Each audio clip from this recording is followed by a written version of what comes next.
Hello, good evening, and welcome to the TNT show. I'm John Drummond, and I'm your host for the next 60 exciting minutes. You know, it's been another great day for British democracy.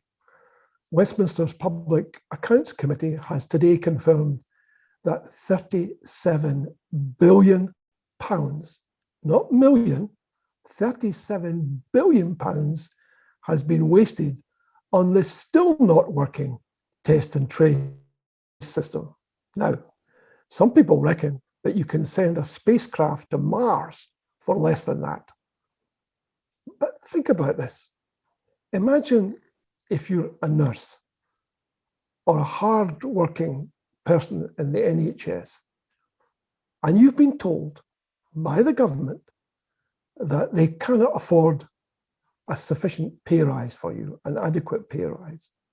All the time, you know that billions have been squandered on what is now being called a boondoggle. Look it up. It means waste, really. Thanks for joining us this evening. We have yet another great guest, and I'm really excited that he's with us. Tonight, the TNT show, The Nation talks and welcomes Bob Ingram. Now, we'll be talking about constitutions. What is a constitution? Why does it matter? Does it matter? How do you end up with a constitution? How many countries do have constitutions? How is the UK placed in terms of constitutions? And we'll be talking about the crucial importance of a constitution for Scotland in particular, and so much more besides. And we'll be taking your questions live. 60 minutes, live questions, and we'll try and answer as many as we can. So, in many respects, this is your show. So, the details are on the screen. The What's On guide, you can send your questions or comments there, and we'll try and take on board as many as we can. So, now to our guest. The Nation talks tonight and welcomes Bob Ingram. Bob, welcome to the show. How are you coping with the pandemic? Oh, thank you for the show, being on the show, John. Pandemic, like most folks, well, boredom in many ways because we live out in the country. But having said that, living in the country in a small community is a very comforting issue because all around us, we hear the problems, but the community held together absolutely tremendously. We've got a great bunch of neighbours out in a little hamlet outside the village, and every single one of them are pulled together. It's been disappointing to hear how some of our friends have had to suffer. But at the same time, the strength of our communities, that's what has come through to us. That's good to hear, Bob. Very good to hear. Now, let's hear about Bob Ingram. Tell us about Bob Ingram. Tell us where you were born, where you grew up, where you went to school, what it was like. Well, I was born on a kitchen table in a tenement in the Bro. Well, that's, to you Southerners, that's Fraserburgh. And we come from a mixture of tradesfolk and fisherfolk.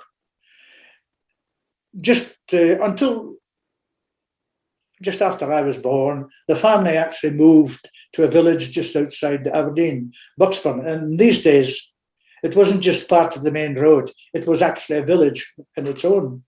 And that's where we brought up during the actual war, etc., and started my education.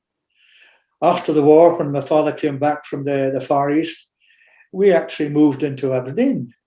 And that's basically where I completed my education there. And like many struggling family, there were four of us. There wasn't all that much money. So I had to leave school at 16. And I was fortunate in getting an engineering apprenticeship in Hall Russell's shipbuilding. And did 5 years there, and in the evening I actually carried on with my studies at evening classes. And well, following I could tell you a few stories about life in a shipyard, but I don't think I'll bother.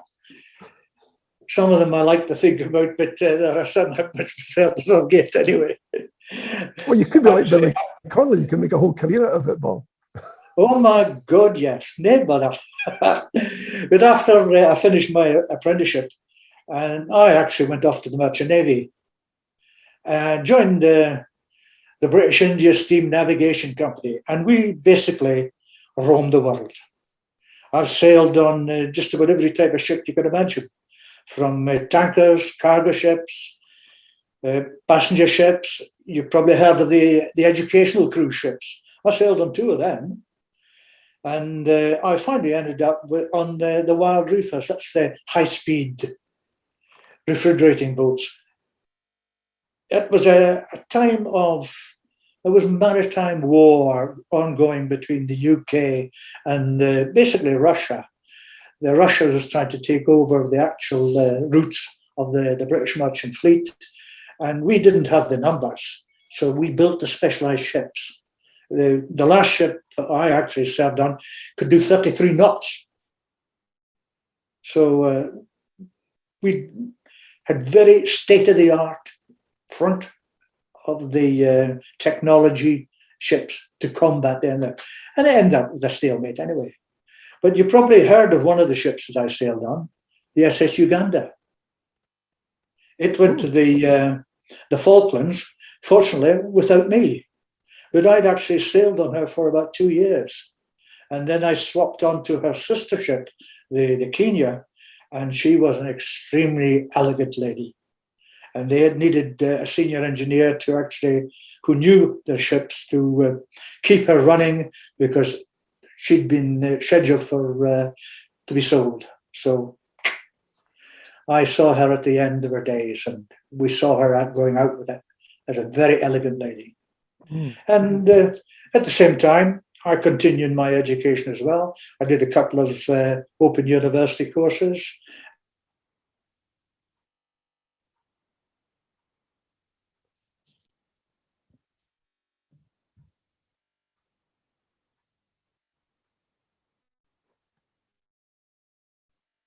I could sail any ship in the world, steam or motor. When I left the actual Merchant Navy after about 17 years, because it had lost its challenge. What was your role in the Merchant Navy? What did you do? I was an engineer. I came up. A chief engineer is partnered with a master. There's no captains in the British Merchant Navy. There are masters and they're chief engineers.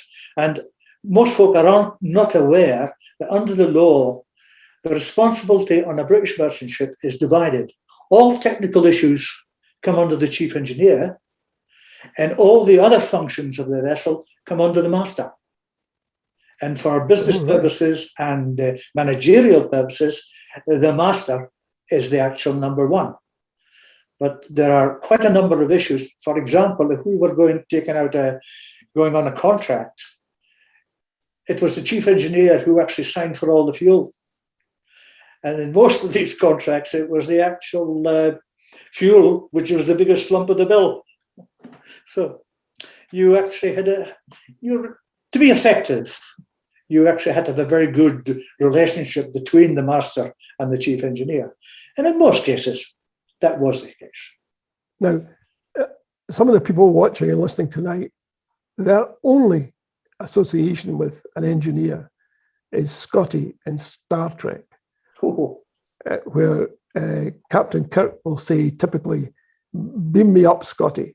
And Scotty is, as the name suggests, is intended to be Scottish, and he's the chief engineer on the USS Enterprise. Did anyone ever call you Scotty? No. I was generally in the merchant in the BI we were called Sir, and in the rest of the fleet, once we amalgamated in with the rest of the P&O, we were just referred to as Chief, or once, particularly if you were on a difficult job, you'd get that, oh, thanks, boss. So it was either chief or boss for the bulk of the time. You weren't called jock then? Very seldom. We'd be termed jock if we were ashore, meeting people we'd never met before, because as I went ashore, I was brought up to wear the tartan when I was dressed. So I always wore the tartan when I went on shore. And even when I was on official invites, and sometimes we had them at some fairly senior level, even, you know, meeting ambassadors, etc., I still wore the tartan. To me, that was being dressed. Mm-hmm. Wasn't it uncomfortable in hot climates? No. To have all this wool? No, because I had two kilts, heavy duty one for being at home and a lightweight one for the tropics. And it was the most comfortable garment you could imagine in the tropics. There's plenty of air, particularly down underneath. There you are, folks. Next time you're on your Caribbean holiday or you end up in Asia, take a light kilt. That's the business, it sounds to me. So what did you do when you left the merchant navy, the merchant service? Well, the merchant service, I'd went basically right to the top there. And I had a choice. I either went on shore as a superintendent or I could find another job. I didn't fancy a superintendent's job because it meant emigrating down to London. And I'm married to a quine who's born and bred up here in the Gary, and there's no way she's going to live down in London. We had to visit when I was down at head office, etc. But she loved to shop, used to empty the wallet, but when we were finished, here we go. So the North Sea was actually opening up at the time. And there was an opening came from one of the big oil companies. They had started building the big platforms. And they were running into a problem. Because in the oil companies, there were specialists. Each department was a specialist department. And all their promotion was dependent on how effective they were in that department. When they actually went offshore, there were a number of the departments working together. Drilling, engineering, maintenance, production. They all had to work together. And if you actually had a drilling boss, priority went to drilling. There was no balance.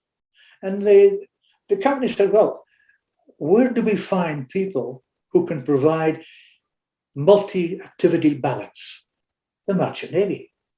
They recruited a whole bunch of masters and chief engineers. They gave us the most thorough training you could actually imagine. If you didn't already have a discipline, I was exact, maintenance, instrumentation, I had already that. But I knew nothing about processing. I knew nothing about drilling. So they sent me across to The Hague and put me through a complete drilling course. I was a qualified driller by the time they finished.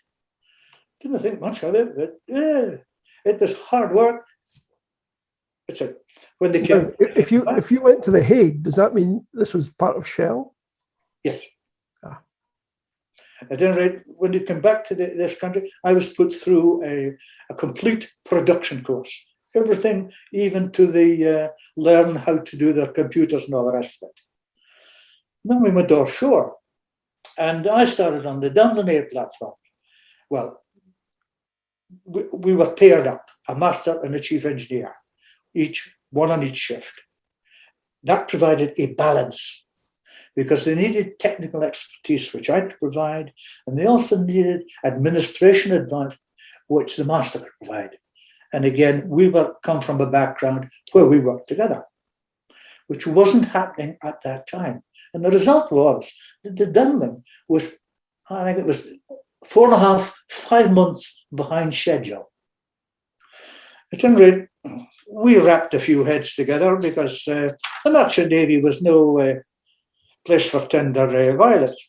And we ourselves were skilled professionals. They were all professionals. And we sorted them out. Mm. In the end, we actually merged the team and got them all working and talking and balanced out the thing. We brought the Dunlin online only a week behind schedule. Oh. We were able. They were all skilled professionals. They just needed their heads banged together and say, "Come on, lads, let's start working together." And it worked. And right across the actual Brents, that was the same thing. Because after we got the Dunlin sorted out, I got shifted across to the Brent Alpha, where they were having a problem there. They were trying to interconnect some additional pipework for connection down to St. Fergus. And again, they were running into problems of this management. And we again got together a master and a chief engineer and resolved that issue. And then after that, I went eventually ended up on the Brent Charlie, which was the big boy in the Brents. I don't know if many people can appreciate the sheer size and complexity of one of these big platforms. But a reasonable description of the Brent Charlie would be, take a football field, take a second football field, put one on top of the other, and fit an oil distillery in the middle. Take a 300-bedroom hotel and stick it on top at one end. Take a full-size drilling rig and put it in the middle. Put a storage yard on one side for containers, and put another big storage yard for pipes on the other side. And at the other end of the platform, you put in a big power plant. We had main power was supplied from 2 gas turbine-driven alters, Avon turbines. Alongside that, we actually had a pump station. We actually pumped either oil to the Cormorant and Sullivan, or we pumped it to the actual loading bay in the middle of the Brent field. Stick a gas compression module on top of that, because we actually had to pump the gas. It separates from the oil all the way to actual St. Fergus. Now, were you around when the Brent Spar was decommissioned? Yes. We used the Brent Spar, and I never actually served on the Brent Spar. I was always on the Big Four. Now, I got involved in that personally, sort of afterwards. But I'd like to know from you how you feel about the decision that was ultimately taken to demolish the Brent Spar platform in a fjord in Norway, as opposed to sinking it in the North Sea. I would have preferred that it was actually brought into a fjord in Scotland and taken apart. Ah, isn't that interesting? What about disposal in the North Sea? Because that was the scientific perspective, if I remember right. And not the North Sea, the Atlantic Ocean. The Atlantic Ocean. The problem with all of these installations was the storage.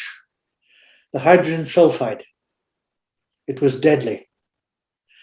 But the way to overcome that was to oxidate it. And that could have been done.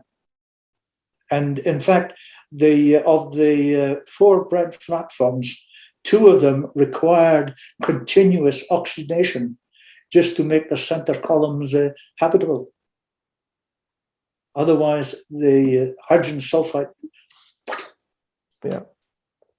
There was a couple of accidents there. I got sort of involved later in the stage when Shell hired us to take a look at why, even though scientific opinion determined that the best way to dispose of Brent Spar was to sink it in the Atlantic Ocean, that Greenpeace had put together a campaign, ultimately very successful, to insist that it was taken on shore and taken apart there, even though the science didn't quite support that. Shell were confused. They said, we don't understand this. We've been around for, 200 years almost, at least 100 good years of being successful. And yet in the public arena, people would rather believe Greenpeace than believe us. Of course, the answer at the end of the day is very simple, which is that Greenpeace had huge amounts of ethical capital to spend and Shell had none. And when you get into a sort of situation like that, where you're dealing with ethics and you don't have any ethical capital, then you're sunk without trace, if you'll excuse that pun. And that's essentially what happened. They lost the argument.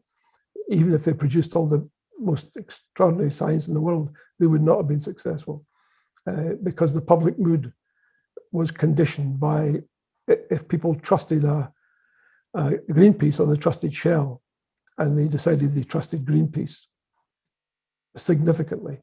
And in these circumstances, it's well nigh impossible to win that argument. That's correct. However strenuously you put the point. Just an aside, but I found that a very interesting time because that was the point at which I think companies began to understand that life isn't the way they thought it was, and that public opinion can be extremely, extremely strong. Oh, yes. And if you lose public support, it takes a long time to recover it. Mm-hmm. But of course, there had been problems with North Sea too.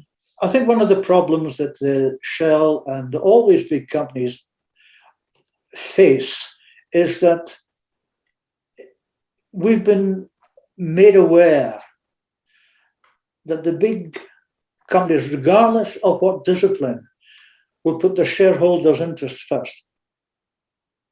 And although Shell, I think, they did a very good job at attempting to meet ethical parameters, they too were subject to the power of the pound in the back pocket.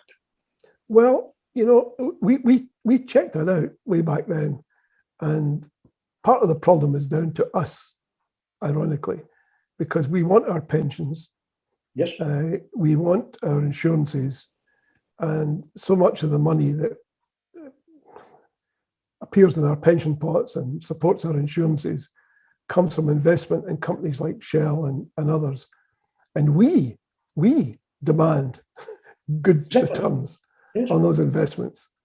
So either we have to stop demanding returns or we have to come up with a different system whereby our pensions are somehow provided otherwise and not through any sort of corporate profits.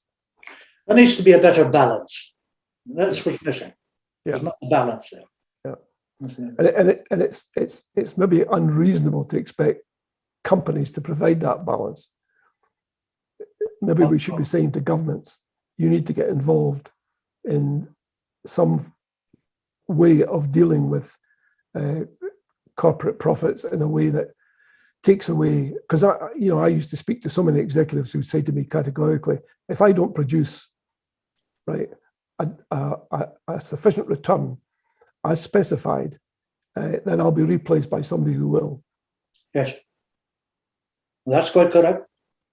And that is the driving force right throughout the business. You actually have to produce. Yeah.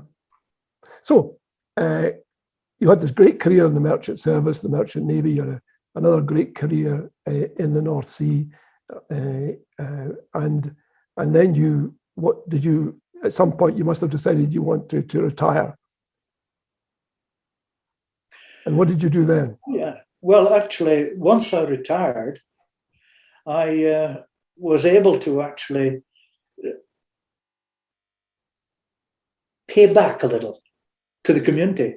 And I actually joined a number of local care organizations, helped out there.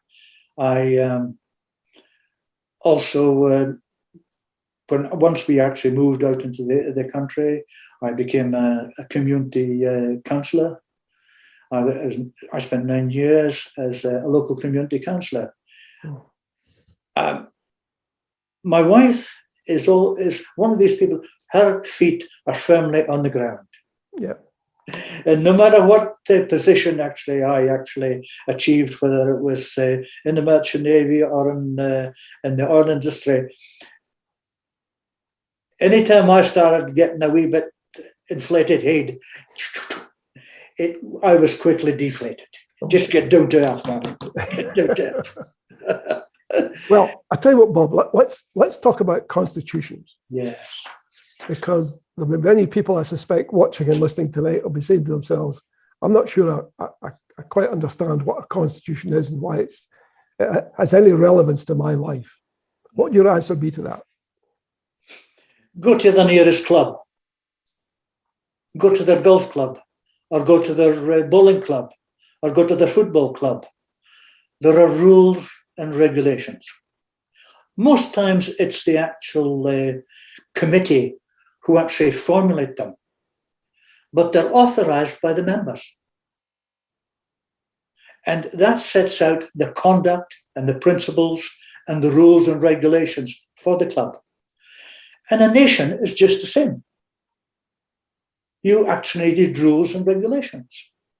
It was the same when we were actually hard back onto the offshore industry.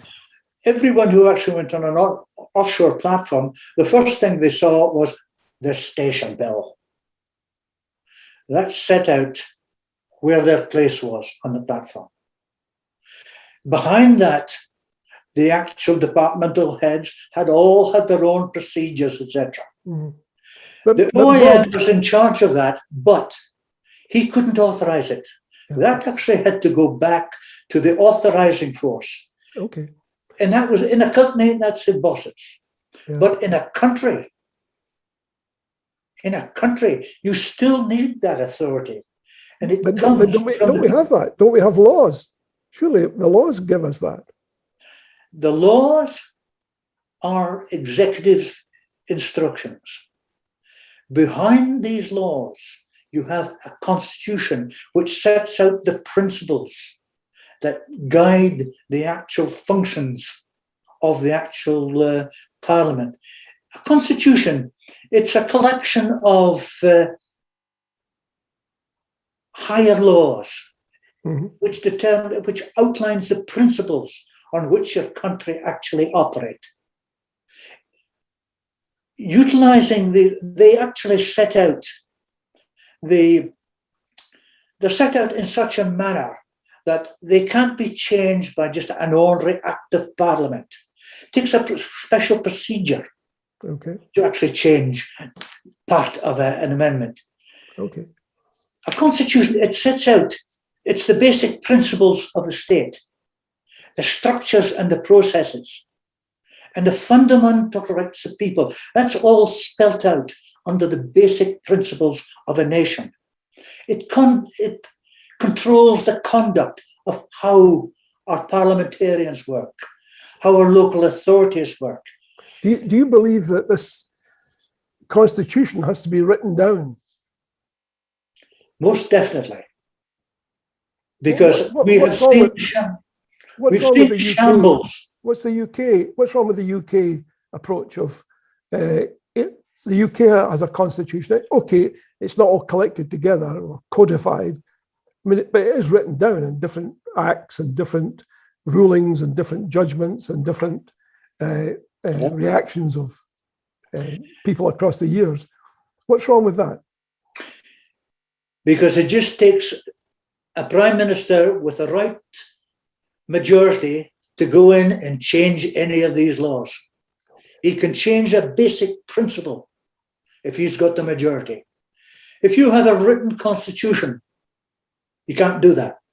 You need a special procedure, a multi-step process to actually change the basic principles on which a state is set out.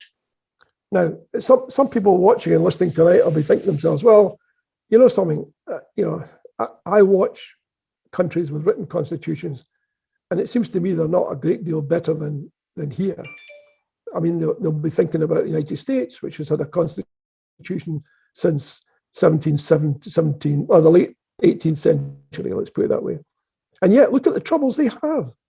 They have amendments, they have prohibition, they try that doesn't work, they have to repeal it. By that time, they've produced a huge bunch of gangsters who didn't exist before. They'll say, what's so commendable about a written constitution? It depends on the constitution and how it's written and what it's written for. Let's bear in mind that the Constitution of the United States was written at a particular time for a particular set of circumstances, and it was written in a manner which could not be readily changed. It became out of date, unfit for purpose, and even today, they're still struggling to make the necessary amendments to bring it into line with the society they have, let alone the society they want. And this has actually happened of the 195 nations in the world. Only 3 of them do not have a written constitution. Now, those which do have a constitution, where you actually have the constitution written on behalf of the people, they've actually made it work. But a lot of constitutions have been written by elites, sometimes by particular political parties, for themselves, not for the general population. But you take the actual constitutions in many of states in Europe, in Scandinavia, their constitutions were written with involvement and participation of the people themselves. And hence, there's parity across there. And they work more effectively. The nations which have become most effective are those with a well-balanced written constitution. People know where they are, where they stand, who is accountable. You don't have that in the UK. You said there were only 3 countries out of 100 odds that don't have a written constitution. What are those 3? Who are those 3? We live in one. The other is New Zealand. And the third is Israel. Well, New Zealand seems to get by perfectly well without a written constitution. They actually have they don't have a written constitution per se, but they do have a centralized system. And not only that, with their actual background, etc., they actually came together as a complete unit, representative unit of the people. And that's how they actually put together the rules by which they operate. Yeah. I think we've had a question from Ashbury Stumble. He's saying, well, the question is, once a written constitution is established, would it need a referendum to change one clause, or could Parliament make that change? It depends on the system you built into the constitution. Mm-hmm. There are a number of ways of doing it. For example, in one of the Scandinavian countries, if you want to change the constitution, the parliament has to actually agree the content, discuss, and then sit on it. They can't pass it. It's put into abeyance until the next parliament comes up. Okay. And they actually have to look through it. And only then will they agree it. Mm-hmm. There are countries who go even further. They say, right, Parliament must agree, there must be a certain percentage who will pass it, and then it has to go to a referendum. Yeah. Okay. For example, Switzerland, they have referendums regularly, both at federation level and at canton level. Mm-hmm. The constitution can be changed, but it is not an easy process. So, how easy or difficult would it be for Westminster to produce a written constitution, do you think? I'm not going to try answering that one, John, but I understand it has been talked about before, but they are very well entrenched And let's be honest about it, they're a wee bit out of date. Isn't one fundamental flaw, which would make producing a written constitution very difficult, one that might cover the whole island, for example, because I assume that would be the intention, is that there are two different views of sovereignty, north and south of the border. The English view of sovereignty is vested in the Crown and Parliament. Yes. And the Scottish system is predicated upon sovereignty being vested with the people. Yes. These seem to me to be utterly incompatible. You couldn't have one system that somehow accommodated these two, because they're the opposite ends of a spectrum. If I believe an institution should be sovereign, that is completely and diametrically opposite to someone else saying, I believe the people are sovereign. Correct. So how could you possibly produce any form of constitution that honored both those systems? Look at the actual system we have, or what had happened. In 77, when we were taken over, sold out, England simply had the numbers to actually carry on using their system. And essentially, the Scottish constitutional system was brushed to the side. It wasn't done away with, just simply brushed to the side.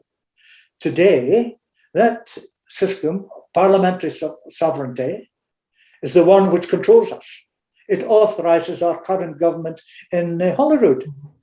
When we go independent, we'll no longer be under that system. Yes, okay. The Scottish system will come in then. And that is when our parliament in Scotland will have to be authorized by the people. Mm. And that's where we come back again to a written constitution. But in Scotland, it will be authorized by the sovereignty, which is held by the people. So I gather what you're saying is that if there is to be any written constitution in Scotland, that constitution would have to be approved by the people. Yes. Because they are sovereign. Exactly. In other words, they control everything. Yeah. Yes. Okay, got it. So, where is a written constitution for Scotland? At the moment, there is about 5 or 6. There's a lot of people who actually, we don't have an official one, but there's a number of people who have attempted to draft them. Well, why don't we? Because we are under the English system of governance.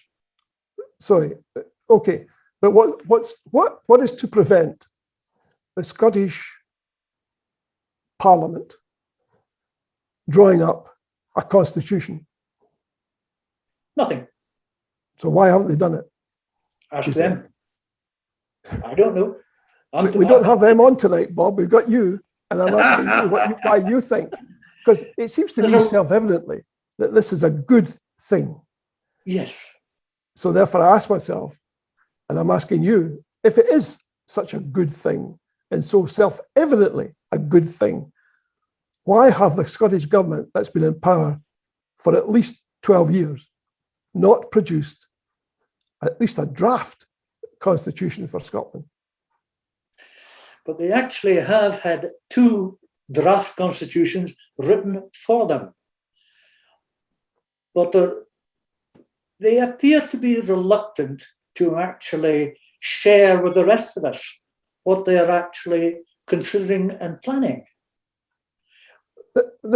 See, people watching this and listening to this will be confused by that, because they'll be thinking, hold on a second. If this is a good thing, and it sounds to me, they might say, it sounds like a good thing, it's a desirable thing. I would have expected my government to have responded in some way and to have produced a constitution and say to people, if there is an independent Scotland, here's how your rights are protected. Here's how the government is constrained from misbehaving. Whatever government is formed in independent Scotland, they do not have the ability to subject you to particular forms of treatment. You would think that'd be a very valuable thing to have. And you would think you would put it front and center and say to people, particularly undecided people, the so-called soft nose. Look, folks, it doesn't matter which government you have in this new state, your rights are protected by the state, not by the government. Yes. So I'm asking you, because you're here and the Scottish government isn't, why haven't they put this front and centre? I don't know, because there have been many movements which have actually attempted to do so. And it's one of the reasons why a number of groups at the present moment are either drafting or ourselves. We are actually attempting to hold a conversation with people. Good. We'll come on to that in a second, Bob. Who in the SNP / Scottish government is responsible for the Constitution? I think I'm not a member of the SNP, nor am I a member of the government. Okay. So you're working hard, and your team to promote the idea of a written constitution for Scotland. Yes. Tell us about your team and what they've been doing and what form it takes. Start off by telling us what your team is called, what your group is called. With the Constitution for Scotland. Okay. We're actually a Scottish registered charity, and we launched the charity in September 2020. It is internet-based, and we actually use an internationally recognized vehicle. It's called Consul. It's used in 35 countries. It has United Nations Public Service Awards. And it also includes a very secure voting system. On our system, you actually have two means of actually voting for the content. Yeah. We actually took an early decision that there was a waste of time trying to write out long spiels of information. So what we said was that we've got to make it suitable for today's society. We break it down into a number of different component parts, and we did that by 17. We've got 17 different articles. They are broken down into segments, and there are a total of 170 different sections. Each one can be gone into, read, and you can comment on it. You can actually say, I don't like this, I don't like that. You can actually add your own opinions. Okay. And at the end of the day, you can actually say, I like it or I don't like it. Okay. Yeah. And what's the address of your website, Bob? It's the www.constitutionforscotland.scot, all lowercase. There you are, folks. Yes. That's the name of Bob's website. Can I say that people should, if they want to get involved, they should write, they can contact you there on that website. info@www.constitutionforscotland.scot. There we are. That's all on the website. It's on the website. We've got quite a number of questions coming in, Bob. So I'm concerned we might run out of time. So here we go. The first one from Broonpot is more or less a comment, but I'd like your view on it. He says, is it not the case that most politicians don't like constitutions because it constrains them? I'm not a politician. I can't understand that, but I can certainly agree with it. One of the issues which we've had on a number of occasions, they've raised the issue, what about these professional politicians? They seem to be out of touch with reality. And it has been suggested that that should be limited to 2 consecutive sessions. Okay. That's for people to decide, not for us. Okay. We're giving them the vehicle to make their comments, to have their discussions, and then to vote on it. Cool. Okay. Now, we have also another comment. Hashbury is saying, look, in my opinion, is that those who oppose independence should be involved in any constitution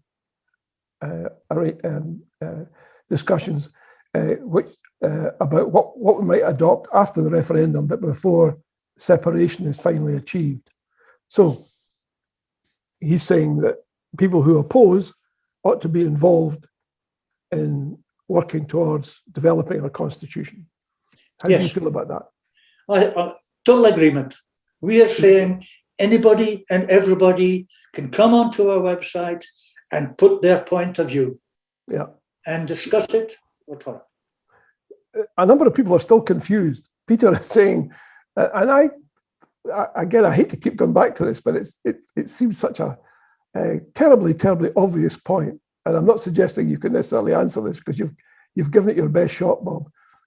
But people are confused. They say, why have you had to do this? Why haven't the SNP or the Scottish Government done this? Why has it been left to you?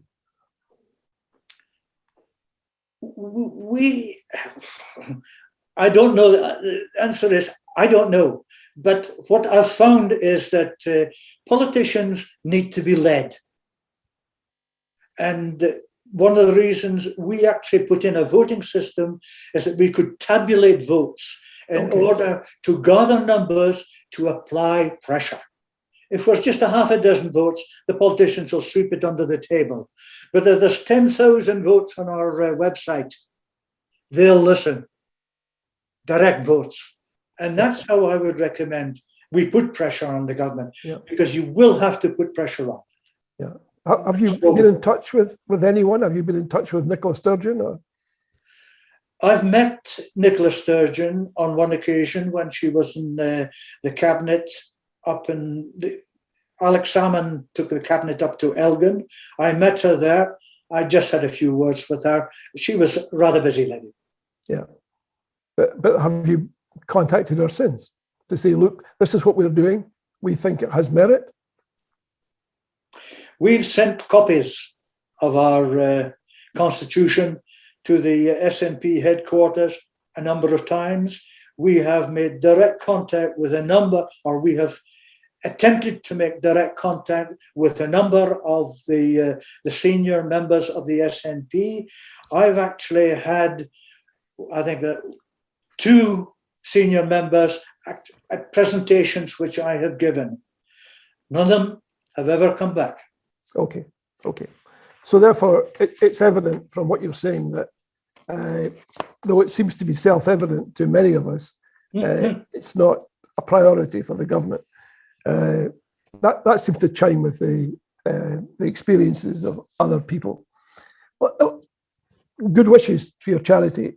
We've been running the address on the screen. You can't see it and I can't see it, but Kevin has been good enough to do that. So hopefully, Bob, people will get in touch to support you and to give you their views, and hopefully that will help as you try to escalate the priority of this. And I wish you every success, I have to say. Well, what we're actually finding at the moment, John, is that there is a growing impetus now.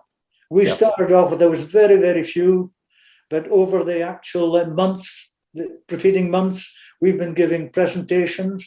We've actually been in discussions with the people who have written other constitutions as well. And there is a growing feeling we need action, and more people are actually coming, visiting, voting, making their comments. Good. Well, more strength to your arm. We've only really got 10 minutes. I would like to ask you if you could look ahead. This is a question we put to all of our guests. If you could look ahead down the pike, as the Americans say, down the road, let's say 3 years from now, what's your vision for Scotland? Well, Scotland is an old nation, older than most people appreciate. We've been a sovereign nation for 1,100 years. And over the last 3 years, you could say that Scotland's been living in a form of cocoon. And we're emerging from that cocoon. Whilst we're in the cocoon, there were many benefits, but many drawbacks. When we went into the cocoon, I believe about a quarter of the population of the entire UK lived in Scotland. Today, of course, after being in that cocoon, we're down to about 8.5%. But we're emerging. Our sense of identity is growing. People are becoming more involved, and people are asking the question, why can't we rule ourselves? Why do we need a foreign country to actually spend the money we send to them when we could do it far better on our own? We have had that demonstrated by a small but competent actual government. That's only going to grow. We're going to get our independence, hopefully sooner rather than later. It's not going to happen overnight. Once we actually vote for independence, it's going to take 2 or 3 years to actually build the nation into the form of nation that we actually want. But by the time we actually are ready for Independence Day, we must have a written constitution, oven ready, to be put into operation immediately. Because then we can authorize the government that we elect to rule us and control our resources. We're going there and we're getting there. Okay. You haven't quite answered my question, which was, what do you see as the state of Scotland in, say, 3 years' time? What will it look like? If you and I were in a time machine right now and we could take our audience with us, describe what we'd be looking at. I feel a much more satisfied, a better country, because we would be spending our own money in our own country, developing our own country, and most important of all, we'd be building a country where our children could actually have jobs and live here in order to build their families rather than have to go abroad. Yeah. A much broader, a more grown-up country. Yeah. An outward-looking country, a country which welcomes people, just as we're welcome and have been welcomed all over the world. It's just, Scotland isn't the mountains, it's not the glens, it's not the burns, it's the people in every village, in every town. Scotland is the people, and we are a great race. And the world knows that. They recognize that. You go anywhere in the world, how do you? And that's where your word Jock comes in. Nice to meet you, Jock. Have a dram. And not only that, what I'm hoping as well in 3 years from now, a friend of mine died just a few years ago, but he left me a bottle of whiskey because he and I were going to sit down and crack open that bottle when we got independence. And I'm hoping to crack that bottle. And when I do, I'll be pouring 2 drams. Neil, forever you're looking down, it's share a dram to Scotland. Good. Well, let's hope that you and Neil are able to have that dram. Just a quick question, though. Let's go back to the Constitution for a second. People ask me a simple question, which is that, okay, the present Westminster arrangements are inadequate in the way that you described so eloquently earlier, i.e. that the Prime Minister with a working majority can pretty much make up the Constitution as he or she goes along. I'm paraphrasing, but that was roughly what you said. And you said that was, I'm using my words, not yours, a deplorable situation. But surely that's exactly the conditions that would pertain in an independent Scotland without a written constitution. Without a written constitution, that is the most likely way. Yeah. But once we have a written constitution, we will be a normal country then. Yes, and in normal countries, well, that rather suggests coalitions. There would have to be a constitution agreed before independence occurred. Yes. As I said earlier, we've got to have an oven-ready written constitution ready to be implemented on Independence Day. And it has to be authorized and agreed by the people. Okay. Yeah. And this, John, is, of course, where your expertise comes in. You've been through a convention. Yeah. We've got to mean, move towards that now. My role tonight has been very much, and I hope everyone understands this, my role tonight has been very much devil's advocate. Yeah. In other words, I'm here to test Bob. I'm not in any way, shape, or form agreeing with many of the suggestions I put to you, Bob. I'm simply using that as a device so that we can travel this route in a way that hopefully answers some of the concerns and reservations that lots of people have.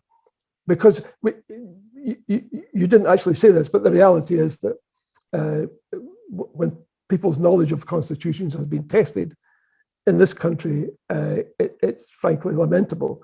I mean, a 7-year-old in the United States, on average, would know more about constitutions than a 70-year-old would in Scotland. That's a fact. It's just in most countries, they teach about the constitution at school. Yeah. And in some countries, when they actually graduate from school, they are handed a copy of their constitution. Right. It's one of the primary functions of the actual consultation which we are having. It's educating people. And that is what we're finding as we're going around the country. They appreciate, we've never seen this lecture before. We've never seen this overview before. They can actually come on our constitution, even if they don't want to comment. They can read it. They can understand the framework of the Constitution. And we're by no means saying that what we've written as our guidance model is the final one. No way. Yeah. Are you confident? This is a political question now, and I apologize in advance, but it will be in the minds of many people watching and listening tonight. How confident are you that the SNP will have a majority in the May elections in the light of the internal difficulties, if I can call them that they've been experiencing and are still experiencing? The bulk of the people who actually vote SNP today don't vote for the SNP. They vote for independence. SNP is seen by, I would say, the majority as a vehicle to obtain independence. Okay. SNP is well known that it's an amalgamation of a number of different factions. And it is quite likely that is one of the reasons why the SNP have been somewhat sluggish, because they know that once we actually become independent, there's going to be a split, there's going to be a number of factions will be recreated as individual parties like you have in other democratic countries. And that's when we'll get coalitions. Yeah. I mean, it is interesting that historically the troubles in the SNP, have a long history in the sense that they're the sort of problems that affect secessionist movements in history, i.e. the closer they get to their final goal, the more likely that broad church is to become more diverse, because the principles within it see the goal within their grasp. And the reasons for the pressures that existed in the past to submerge these differences in a broad church apply less and less as you get closer to your final destination. And so it's not unusual for these sort of things to happen. Historically, it's a question of management as much as anything else, it seems to me. And it seems to me, again, I'm not a member, looking at it from the outside, that the SNP does have huge management problems, but that means they're fixable. That doesn't mean they can't be resolved. If they were otherwise, they would be difficult, I think. But maybe that's a facile judgment. We're almost out of time. People are writing to say, "This has been excellent. Thanks, Bob." That's your audience. Thanks to them for coming by. We're almost out of time. Is there any one last message in 30 seconds that you would like to give the folks who are watching and listening tonight, Bob? Well, I would just suggest that they actually come onto our website, take a good look at what we are actually proposing, become involved in the argument, and that way you'll be able to answer the question, what sort of Scotland do we want to actually build? There you are, folks. You've heard it from the horse's mouth. Bob, who's been committing himself for many years to a written constitution, is giving you the chance to participate in a process that he has gone with colleagues to some considerable efforts to set up. Make full use of it. You've seen the details on the screen. I would encourage you to get in touch with Bob and his colleagues. Bob, thanks for joining us tonight. A big thank you to you, and a big thank you to all of you for watching and listening tonight. Your audience, we depend on you. As always, we have formidable guests coming up. We're fully booked up right through into the middle of April. And we've got some absolutely wonderful people coming on the show. Don't miss it, 7 p.m. every Wednesday. Put it in your diary. Next week, we have Suzanne Seedyk. Now, Suzanne will be talking about children. Join us next week and put your questions to Suzanne. She is a renowned expert. And you know, I mean, this is a fact. You know, children are our future. A lot of people in the independence movement, for example, will tell you, I'm not doing this for me. I'm not doing it for my neighbors. I'm doing it for our children. So our children, there's where the focus perhaps needs to be. And Suzanne, no one is better placed perhaps than Suzanne to talk about that. Or by the way, please look out for Elliot Bulmer's Constitution column in the Sunday National this weekend. Head for the 7-day section. It's on just inside the back page. I mean, I strongly recommend it. When someone like Elliot Bulmer is writing about constitutions, you're getting the creme de la creme. There is no one more accomplished and better to talk about the whole issue of constitutions, save Bob and his team. And very importantly, please support Indie Life. You see the details on the screen. Go to the What's On guide. There's a whole raft of different programs there. There's a richness and a wealth of talent available to you. Just go onto the What's On guide and tap into all of that.